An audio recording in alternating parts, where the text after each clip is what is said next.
Fala aí, pessoal do YouTube. Esse Onix aqui 2017. Bom, esse carro tava rodando na Uber 1 ano e 7 meses, 8 meses mais ou menos. E foi dando uns probleminhas assim, né? Negócio de suspensão, amortecedor. Troquei o do lado direito, estourou de novo. Troquei as beletas. E chegou um determinado tempo, mais ou menos uns... Bom, antes da pandemia aí, uns 8, 9 meses atrás, começou um barulho nessa roda aqui, ó, do lado do motorista. Toque, toque, toque, toque. Barulho batendo e foi me infernizando. Chegou o mecânico me falar para trocar a caixa de direção. Como eu tinha trocado a beleta recentemente, né? Eu não maldei nada. Cheguei a trocar a caixa de direção desse carro. Troquei os dois amortecedores com mola, tudo completo, dianteiro, tudo, com mola, tudo.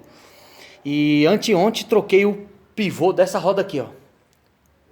Troquei o pivô. Pois bem, o barulho continuou. E aí, né, eu fui no mecânico ontem e falou, ó, traz aí que eu vou descobrir. Só da gente balançar o carro aqui, não sei se vai dar pra vocês perceber. Ó, vou balançar aqui, ó.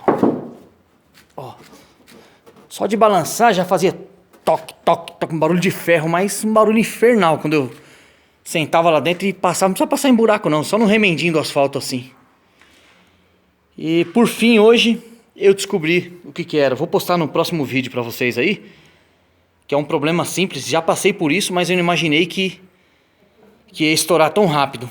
Eu vou postar pra vocês aí, o que estava quebrado, é coisa simples.